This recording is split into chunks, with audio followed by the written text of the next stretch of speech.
everybody and welcome back to my channel. Please excuse the location. It is what it is. I have this video to film and I have a what's in my hostel bag to film and my uppies when I'm filming this tomorrow. So I'm doing this now while I'm waiting for my partner to finish work. I've got to go and get some last bits, and when I get back I'm going to film that. But obviously I'm just conscious of the lighting situation.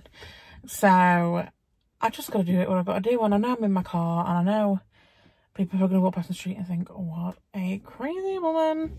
But it is what it is. We move. So on Thursday the 1st of October, I had my pre-op. It was in Birmingham, but it wasn't the hospital I'm going to, the Priory, but it was at like one of their sister hospitals. I had to actually drive past the Priory to get to this hospital, so they're very, very close to each other. My appointment was at 10 AM. I think I got seen at around like 10:10. It was quite quick. I wasn't sat around or anything like that. I went straight in. My nurse was called Emma. She was so lovely. Could not be more accommodating. And she basically went through some like generic questions. So, you know, date of birth, address, all that stuff. I am who I am. Any allergies? Sorry, someone's walking up, so I'm looking. Any allergies? My sleep apnea, do you know what to bring in, that kind of thing. She then kind of went over like bits and bobs of what's going to happen on the day. So kind of like the, gosh, I look awful. It is what it is. The checking in process, you know, like where to go. So I've got to go to the hospital, so I've got to be there for 7:30. Then I'm going to go and I'll do an ECG. And then they're going to put the cannula in, obviously to put to sleep. And then all go from there. And I got to be there for 7:30, but I don't know actually when I'll be seen. It's kind of like an on the day decision. They'll decide out of whoever's on there. I don't know. She then did my blood pressure. I did swabs for MRSA, and I also did a COVID test. And everyone knows I was so nervous for the COVID test, but honestly guys, I don't know if it's because she knew I was nervous or not, I'm not sure, but it was fine. It tickled, if anything. It was so fast, honestly. So if you are due to have one of them, do not worry. It was like done in the mouth, in the nostrils. I was like, oh, when it was done. So honestly, totally fine. They did my height and weight. I've lost 7 pounds. I'm now 37 stone. So my dietitian obviously got informed. She was like, perfect. So she signed me off. The dietitian signed me off. Everything was great. They just said, right, we just need some bloods. God, yeah. So she said, how are you with bloods? Now, I'm perfectly fine. I've not got a phobia of needles, not got a phobia of having bloods taken. I don't particularly personally feel like it hurts. It doesn't bother me. I was like, yeah, I'm absolutely fine. The problem is I'm not very good at giving blood, as in, it's like getting blood out of a stone. I said, they usually get it straight from my hand. So she tried my hand, no luck. And she tried the inside of my arm, no luck. She said, no, to worry, we'll call for the doctor. Whilst waiting in the hallway, another nurse walked past and said, what are you waiting for? And I said, blood. She said, no worries, come with me, I'm a genius. Bless her. She said, yeah, this inside of this arm and this hand, no luck. So then the doctor came, lovely, lovely gentleman. I'm not even going to try and say his name because I don't want to butcher it. And he tried in my hand and in my arm again, no luck. And he said, I don't want to keep prodding and poking, because obviously the more places they try, the more places other people can't try something like that. So then it was getting to the point where they was like, we don't know what to do. But I had to see my OT. So I said, look, go and have your OT, drink lots of water. Hopefully we'll try again and go from there. So I went and seen my OT, which is occupational therapist. She basically taught me through like the kind of things they do. So she says like, we come and get you 2 hours after your operation. We come and get you up, we sit you in a chair. We do the practice these breathing things to make sure, because you've been laid down, obviously, because they've been inside, everything's been crumbled up. And it's their job to make sure everything's all filled up and right again. So we practiced all my breathing and things like that. And then I come back out and this lovely nurse came and said, right, let me try and do your bloods. And she tried this hand again and this arm, I believe. I might say these all in the wrong order, but one or not. And no luck. So then they rang my surgeon, who was at the private hospital I'm going to. And he said, right, what's underneath the cyst? But unfortunately, there was not one till 4 o'clock. And at this point, can I add, so my appointment was at 10 AM and it was now 12:30. It took that long for trying to get the bloods and whatnot. And obviously it's Birmingham, and where I live in Birmingham, it's an hour and a half, and that's on no traffic. I did not want to be leaving Birmingham at 4 o'clock. So the lovely nurse, I think, could tell that I was thinking, oh no. She's like, look, go have something to eat, go and have something to drink, get your blood pumping, come back to me at 1:45. I have a clinic at 2.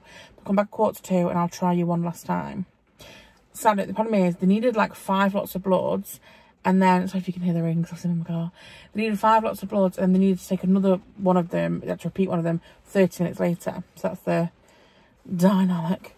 So we had another attempt, and I can say, by the way, all the stuff that I came across in there, every single one of them, from the receptionist, from people just walking past, from just anybody and where's anybody, everybody was so lovely, so nice. I know people are going to be like, well, yeah, you're paying for it, but I've been to places that are bougie and whatnot, and the people are not nice. But everyone that walked past was like, oh, you're moving in, and oh, and you know, people who had nothing to do while I was there, but had thought, oh, she's been here a while. They were like, are you okay? Have you been seen? What are you here for? Can I help with anything? So polite, so lovely. Anyway, and she pulled me back in. She said, I'm going to try this hand again. We had a good feel around, and I said to her, look, I'm not, you know, squeamish. If you could have a TMI, dig around in there, you get in there. So she had a wriggle, and we got the bloods. So then she just left it in my hand.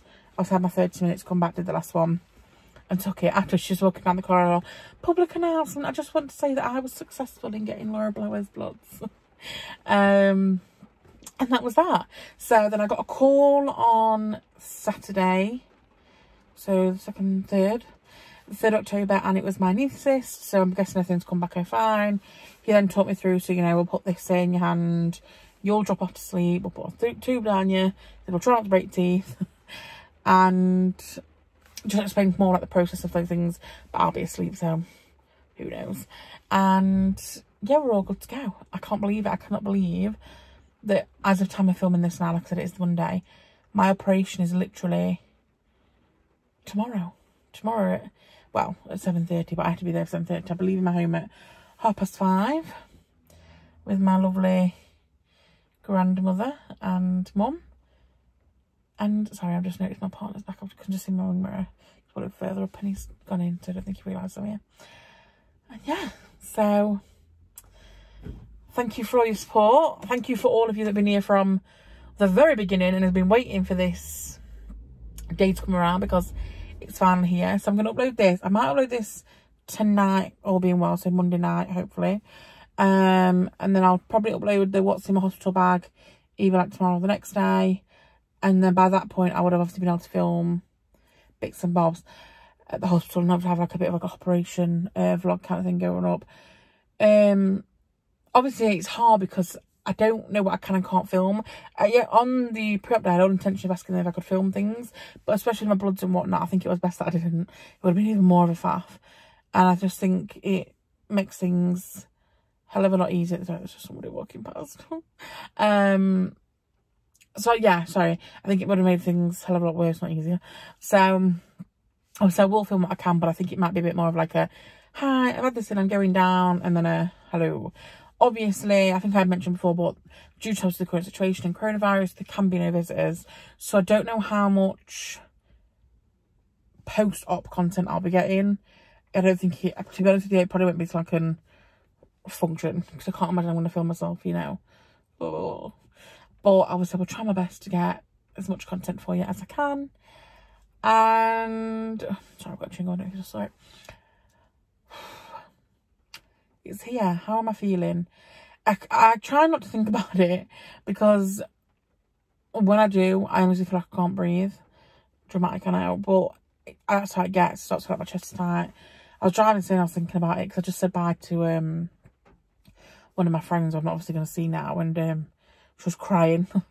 she's pregnant, so she's very emotional, but I'm just going over again. She's crying and I'm like, oh, it's fine. But then I'm getting in the car, then I start thinking about it, and then my chest starts hurting.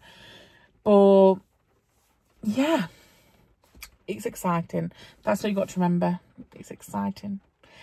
So as always, thank you so much for watching. I'm so sorry, I feel like I've just gone blur, but I've not had time to film it. And now I'm like conscious thinking, I need to get it done, and I'm not going to have the light in because I need to film the other one. And I just thought, seize this opportunity. You sat in the car, you're doing nothing, you're just waiting anyway. Get it done. So I hope that it's not been too distracting with me constantly checking if people are looking at me thinking I'm strange. And obviously the rain Please do subscribe, like, share, turn the bell on, and I will see you in my next video. Bye.